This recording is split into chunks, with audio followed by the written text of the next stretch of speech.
आपकी मंडळी भेटे आहे माझा बूम दे ना बूम टीव्ही नाही म्हणाले की अरे तू महाराष्ट्रात अगोदर एक आप आहे ते बघायला पाहिजे म्हणजे तुम्हाला माहिती आहे असं कसं अजित अनंतराव पवार म्हणजे आप आणि दुसरं कोणतं असू शकतं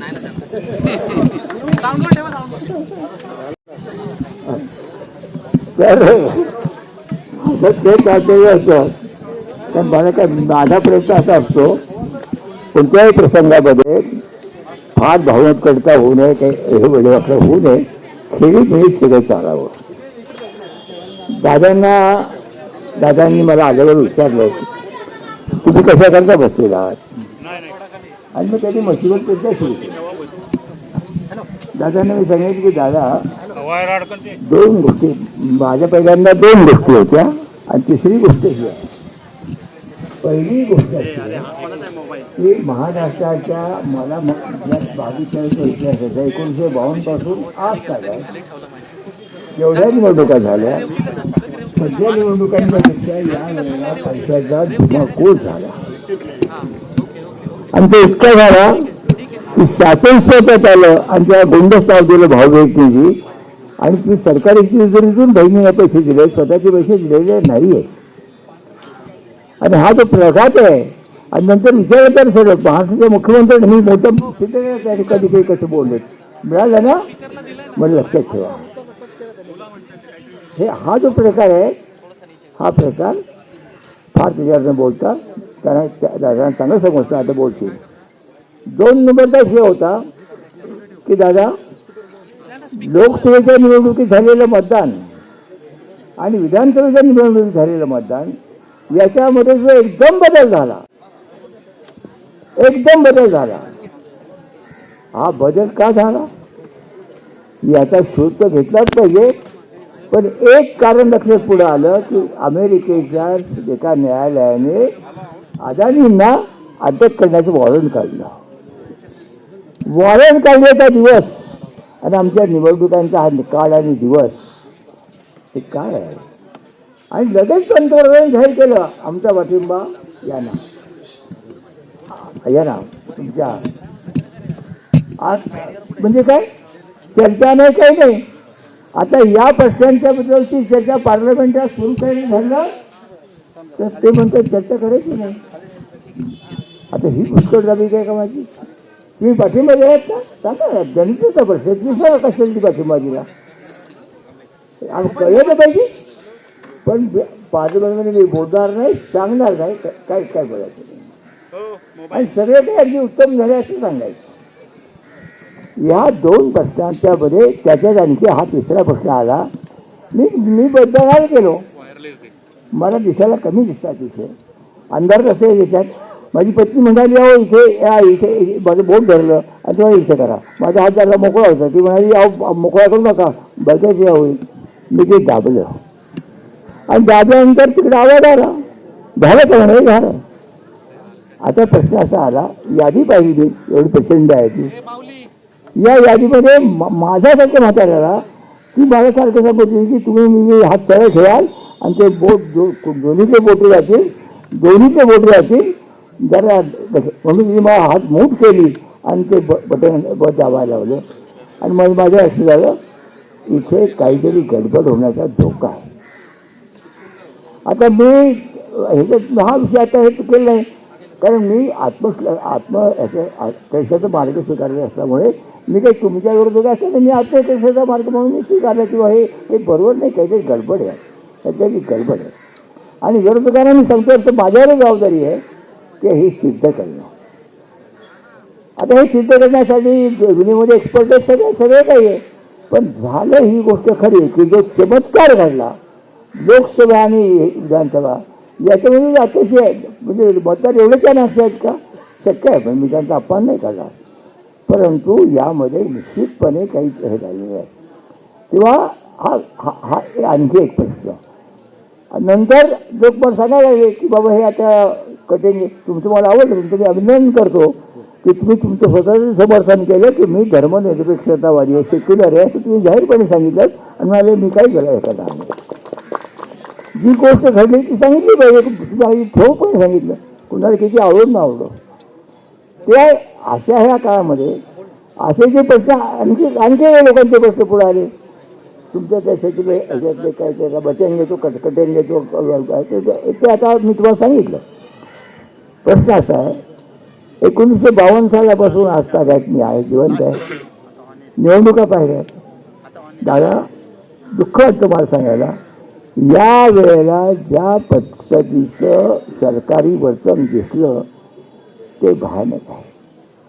तुम्ही सरकारमध्ये आहात त्याबद्दल माझं काही म्हणणं नाही, तो भाग वेगळा आहे. म्हणून पण मी एक गोष्ट केली, मी आत्मक्लेशाचा मार्ग स्वीकारला आणि तुमच्या सरकारने करा करा असं मी काही सांगत नाही. मी आत्मक्लेशाचा मार्ग गेला, मला ती वेदना होते आणि वेदना इतकी जाणवते की काय चाललं हे गाडे कुठे चालले. खरे प्रश्न महत्वाला जाऊन काहीतरी खुळखुळे वाजत राहणार लोकांना हे बनवणार. आपण तुम्ही भावभीट केलीत ना, ठीक आहे, अरे पण स्वतःच्या पैशाने काय ना, तू सरकारच्या पैशाने काय करताय.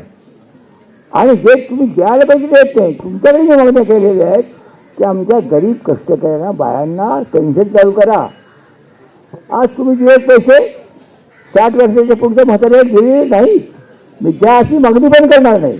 मी मागणी करेन पेन्शन द्या प्रत्येकाला. याचं कार्डातून 65च्या पुढचं पुढच्या पुढचेच द्यायला केले नाही. तू ते माझी मागणी नाही आहे तो परत सांगतो. पण सांगतो काय घडलं ते. बाई म्हणाली मला, मी बाजार गेलो, पूर्ण वाजवायचा कार्यक्रम होता. बाई म्हणाली बाबा आपल्याला नाही काय मिळालं, आपण 60च्या पुढे गेलो. आणि मग ती म्हणलं काय झालं, काय यायचं म्हणजे देवीचे घेतलं आणि देवीला स्वावाला बाकी काय याच्यात काय खरं काय. हे गरिबांचं हे दुखणं आहे, हा मुद्दा. आणि आता हा आणि जो आणखी एक जिल्ह्यामध्ये आणखी एक कधी की अदानींना तो वॉरंट म्हणजे पकडलं आणि ते पकडल्यावर निघाल्याबरोबर देशाच्या निवडणुकांचा तो तारखा तुम्ही त्या बघा. आणि अदानींनी जी खटपट केली ती एवढी केलेली आहे. आणि आम्हाला दिसतं की हा मुद्दा हा फॅक्टर दुर्लक्षण चालणार नाही. परकीय हस्तक्षेप होणं आणि ते कसं निवडणुका जिंकण्यासाठी काही भारतीय नाव घेऊन करत असतील तर त्याचा सुद्धा शोध घ्यायला पाहिजे. दुर्लक्ष करून चालणार नाही. भारतीय साहेब माझं म्हणणं नाही, या प्रकरणाचा शोध घेतला गेला पाहिजे. सकाळी पवार आहे शिवसेना पवार त्यामुळे ते सांगितलं, ते काही बोलले नाही त्याच्यावर. पण मी तुम्हाला मुद्दाम सांगतो, आताही मुद्दाम सांगतो की हे जे सगळं झालं आहे ते असे बरेच प्रश्न आहेत. सगळ्या प्रश्नांची मी हे लावणार नाही. पण माझं म्हणणं एवढंच आहे, माझं काहीच म्हणणं आहे माझ्यासारख्या एका सुजाण नागरिकाला हे खूप आहे. आणि हे खूपच असताना झालं कोणतं जनतेचे प्रश्न जायचे असे तर तुम्हाला पाहिजे. तुम्ही पवार आहात आणि आम्ही काय बोलणार. जे काही चालले लोकांच्या जवळ पुढे जणू काय तेच प्रश्न जनतेचे प्रश्न आहेत. जनतेचे प्रश्न मागे राहिले. मी सांगितलं माझ्या व्यवस्था दादा म्हणून म्हणलं तुम्हाला. त्याच काळामध्ये हे जे प्रकरण तुम्ही सांगितलं की मी ठाकून सांगितलं की मी धर्मनिरपेक्ष आहे, माझा सेक्युलर याचा विश्वास आहे, तेवढं बरंही वाटलं. माझं म्हणणं आहे तीच लोकसभा भूमिका जरा आता आम्ही जे प्रश्न मांडतोय आपल्या भागाला मी कुठे म्हणतो की तुम्ही सिद्ध करा. विरोधकांचं एक आम्ही ते सिद्ध करतो त्याला बरोबर आहे. त्यात काही मला सरकारचं चुकीचं वाटत नाही. कारण सर्वोच्च न्यायालयापर्यंत गेलं आणि माघारी आलं ठीक आहे. ती जाऊ त्याचे विश्वंभर चौधरी वगैरे मंडळी आली की मी त्यांना मुद्दाम सांगेन की हे आपलं काम आहे हे सिद्ध करण्याचं. तेव्हा ते सिद्ध करण्याचं काम आपलं आहे. ती जबाबदारी ती घेतली पाहिजे. पण माझं म्हणणं आहे की असं आता बराच पाढा वाचता येतो तर मी वाचत नाही. हे 2-3 महत्त्वाचे प्रश्न घेऊन मी हा आत्म्याचा क्लेशाचा मार्ग स्वीकारून बसलो आहे. आता इथेच का बसलो तर भारतीय घटनेचं सत्यमेव जयते वेदवाक्य आहे. इथे असलेल्या या म्हाताऱ्याने महात्मा ज्योतिराव फुले यांनी सत्यमेव जयतेची मुळी प्रार्थना असली त्या काळात घटनेच्या अगोदर गेली.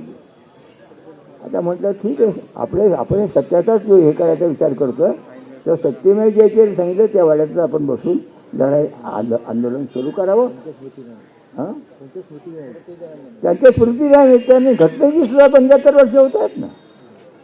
आम्ही हे मी महात्मा तुझ्या फडी समता परिषद चालू तुम्हाला माहिती काय ते तुमचं आणि माझं काही नवीन नातं नाही. आपण रोज भेटणारी रोज बोलणारी एकमेकाच्याबद्दल हे करणारी माणसं त्याच्यात ते सारखं द्यायचं नाही. पण यावेळेला जे मौलिक प्रश्न झालेत त्यातून आणि जे सरकार तिथं आहे त्याबद्दल माझे तुमची मतभेद आहे. पण जे सरकार आहे ते सरकार लोकशाहीच्या प्रकारे जुमानत असते. पार्लमेंटने हजर करायचं चर्चा होऊ द्यायची नाही. हा काय प्रकार आहे? वृत्तपत्रकारांशी बोलायचं नाही, सांगायचं नाही. आणि परदेशाच्या लोकांना सल्ला द्यायचा तो भाग आणखी वेगळा आहे. हे काय चाललं आहे? आणि हे डोळ्यांनी पाहिजे आमच्यासारखी माणसाची वय झालं म्हणून गप्प बसायचं. माझ्यासारख्या माणसात ते शक्य नाही आहे. आमची मागणी एकच आहे, या सगळ्या प्रकारचा छडा लागला गेला पाहिजे की हे मतदानाचं हे जे झालं जसं मतपेटीचं झालं जे झालेल्या मतदानाची सुद्धा जे झालेलं आहे त्याचा छडा लागला गेला पाहिजे असं म्हणणं आहे. आणि तो छडा सरकार लावू देणार नाही. हातातली सत्ता कोण सोडणार आहे? मग जनतेमध्ये गेलं पाहिजे. त्याप्रमाणे आम्ही इथं आलो. आता आला लोकांनी दखल घेत आहेत लोक घेत आहेत. चांगली गोष्ट आहे. मी तुम्हाला एवढंच सांगतो हे ह्याचा निराकरण झालं पाहिजे. त्यांनी दाबायचा प्रयत्न केला जमणार नाही. माझ्यासारखी माणसं प्रसंगी मरण पत्करतील पण आम्ही हा दाब सहन करणार नाही. तर याने ते मिळालं स्वातंत्र्य हे हक्क त्यांनी नाही मिळवले. बाबासाहेबांनी आम्हाला फुकट दिलेले नाही. त्यासाठी लढावं लागलं होतं. लक्षात ठेवलं पाहिजे. गांधींनी इंग्रजांना सांगितलं चले जाओ करेंगे मरेंगे. पण इंग्रज असं नाही म्हणाला चले जाओ सांगणार तुम्ही कोण.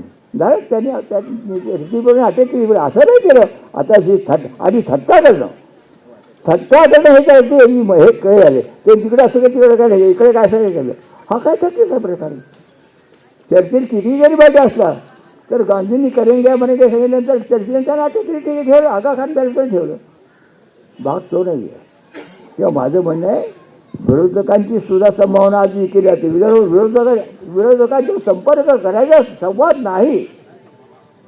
एक पक्ष एक नेता एकच आवाज याच्यामध्ये तर आमचा मूलभूत मतभेद आहे. तो जाऊ दे. आज प्रश्न झाला आहे मग अशी मी सांगितले जे प्रश्न आहेत 2-3 या प्रश्नांच्यामुळे बसावं लागलं. माझं म्हणणं याचं योग्य निराकरण व्हावं असं मला वाटतं. नाही झालं तर महात्मा गांधींनी सांगितलेल्या मार्गानेच आम्ही सध्या मी दगड त्यांना माहिती आहे मी कधीही कुणाची शिवी दिलेली नाही. दगड उचललेला नाही. कुठल्या मला अटक झाली आहे ना पण ती सत्याग्रहामुळे झाली. सत्याग्रह सविनय कायदेभंग सविनय कायदेभंग ज्याला गांधींनी शब्द वापरला सविनय कायदेभंग तो केला ना. 1 नाही 2 नाही 52 वेळा करून काय गेलं आणि म्हणून ते राहिलं. त्यामुळे तो मुद्दा नाही आहे. माझं म्हणणं आहे जो मग आता माझ्यासाठी आहे जो मार्ग मी आयुष्यात स्वीकारला हा मी जनतेला सांगितला. या रस्त्यातल्या कुठल्याही नेत्याने शेवटी रस्त्यावर येऊन हे केले. पण दगड मारणं शिवागाई करणं गाड्या अडवणं फोडणं हे करणं प्रचंड हिंसाचाराला पाठिंबा देणं. आणि दुसरं राज्याच्या मुख्यमंत्र्यांनी विनोद तावड्यांचं तिथं प्रकरण घडायच्या अगोदर एकाच रस्त्या उपमुख्यमंत्री खुलं का करतात. विनोद तावड्यांना सोडून येतात. प्रकरण बाहेर यायच्या अगोदरच ते करत होतं. हे अतिशय लांछनाच पद वाटतं मला. आणि म्हणून एक अंतकरणाची योजना म्हणून इथे बसलो. प्रश्न असा आहे मला असं वाटतं आपण सारे मित्र आहोत. मी असं म्हणतो इथे शत्रू येतात आणि